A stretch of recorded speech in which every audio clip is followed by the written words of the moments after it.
आपका मार्गदर्शन करेगी कि आपको कहाँ जाना है, किस गति में जाना है। और आज का पड़ाव हम देखते हैं, जैसे हमने आपके कार्यक्रम भी देखे, तो कहीं ना कहीं ये आपके कार्यक्रम नहीं है, ये जो हवा चल रही है ना, जो संस्कृति चल रही है बॉलीवुड की, ये उसके कार्यक्रम है।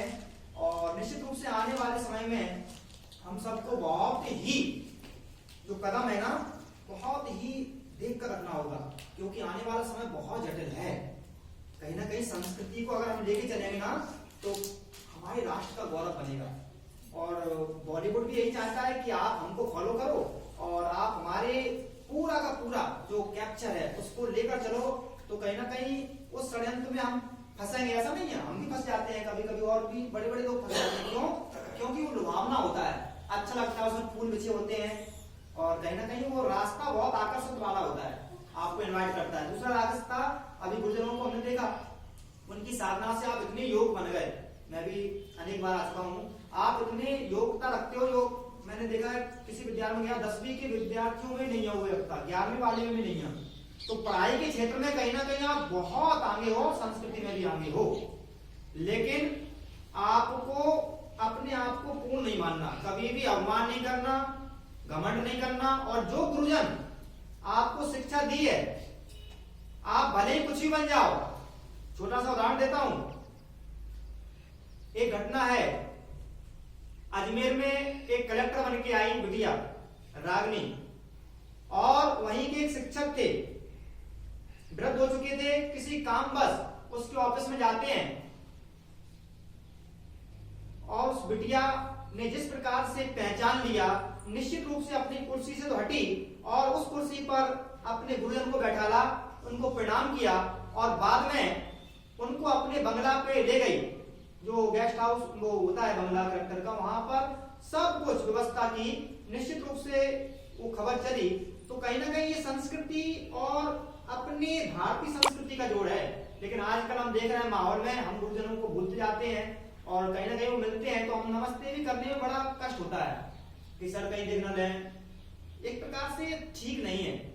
तो हमें अपनी गुरुकुल पद्धति को लेके चलना है। भगवान कृष्ण को तो हम सब जानते ही हैं, उनके गुरु कौन थे? हाँ, संदीपनी ऋषि गुरु थे। तो जब तक भगवान कृष्ण इस धरा पे रहे, तब तक उनसे विचार विमर्श, उनका मतलब आशीर्वाद देने जाते रहे, उनकी आज्ञा का पालन किया। ऐसे भगवान राम के कौन थे गुरु? विश्वामित्र भी थे, और कौन थे? वशिष्ठ जी, कुल गुरु थे, लेकिन सिखाया तो उन्होंने विश्वामित्र जी ने। तो बताइए, गुरु की हमें सम्मान करना चाहिए कि नहीं करना चाहिए? ठीक है ना। दूसरा, हमको प्रेम से रहना चाहिए कि नहीं रहना चाहिए? जैसा कि आपने अभी कितना अच्छा कार्यक्रम, सब कुछ सुंदरता, सब कुछ दिख रहा है, और आपके गुरुजनों के मुख पर भी बड़ी प्रसन्नता है। तो कहीं ना कहीं ये आपका है। बस अब आपको उनका नाम रोशन कैसे करना है? जो नवी कक्षा होगी, ये ध्यान से सुनना, नवी कक्षा जो है ना, वो सब विद्यार्थी आएंगे। आप तो संस्कृतिवान हो, कोई संदेह नहीं है, आप अच्छे विचार वाले हो। अभी बिटिया ने बताया था कि संस्कृति विचार महत्वपूर्ण होता है, वहां कुछ खराब विचार वाले मिलेंगे, ये प्योर गारंटी है, ये मिलेंगे वहां, क्योंकि सभी जगह से आएंगे। तो हमें उनके बहाव में नहीं बहना। गंगा मैया का जल देखा है? उसमें कई मिल जाते हैं, कई नाले नालियां मिल जाती है, फिर भी वो क्या रहती है? गंगा मैया पवित्र। चाहे आप कानपुर में स्नान करो, फिर भी गंगा मैया है, हमने नाला नहीं कहते। ऐसे ही आपको अपना जीवन एक पवित्रता की कसौटी पर, संस्कृति की कसौटी पर, और अपने सनातन संस्कृति की कसौटी पर उतारना है। देखना, आपका जो भी लक्ष्य होगा, जो भी लक्ष्य होगा, विवेकानंद जी ने कहा था, निश्चित रूप से विद्यार्थी मान ले, वह अपने जीवन में बुरे मित्रों का चयन ना करे। बस बुरे मित्रों का चयन नहीं करना, उनसे दूर रहना, उनका बायकॉट करना, अवॉइड करना, उनसे बिल्कुल भी संपर्क नहीं करना। ऐसा नहीं है बुरा भला भी नहीं बोलना, उनसे कुछ मतलब नहीं रखना। तो जो भी आपने संकल्प लिया, आपने सोच लिया कि मुझे डॉक्टर बनना है, कोई नहीं रोक सकता, बन जाओगे आप। आपको यूपीएससी क्रैक करना है, कर लोगी, पीएससी करना है, कर लोगी, कोई नहीं रोक सकता। बस अड़चने आती है बुरी संगति, और हम सब विवेकवान हैं। अब आप 8वीं कक्षा पास आउट होना, ये विदाई जो पार्टी आप दे रहे हो, वेलफेयर पार्टी, निश्चित रूप से ये आप सबके लिए बहुत बड़ी सीढ़ी जो है ना, वो सीढ़ी आपको मिलने वाली 9वीं कक्षा में। तो बताइए, हम सब तैयार हैं क्या? Yes sir.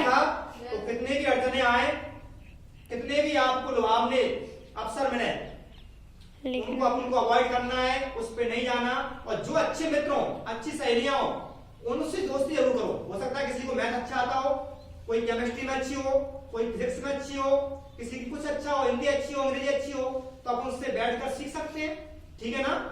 और आपका जो अच्छा हो हम उसको देंगे। तो निश्चित मान लीजिए आने वाले समय में आप अपने माता पिता के लिए गर्व यानी स्वाभिमान तो बनोगी, ये कोई संदेह नहीं है। और साथ में अपने जो मेहौना क्षेत्र है, पूरा भिंड जिला है, इसका भी स्वाभिमान बनोगे, कोई रोक नहीं सकता। 4 पंक्ति गीत के बाद हम समापन करेंगे क्योंकि समय हो रहा है, अपने गुरुजन भी बैठे हैं। बेटियां यदि चाहें, बेटियां यदि चाहें तो आकाश को भी चूम सकती हैं।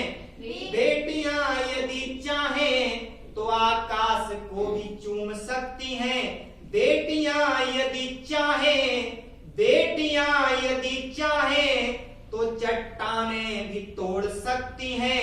बेटियां यदि चाहें तो सागर की गहराई भी नाप सकती हैं।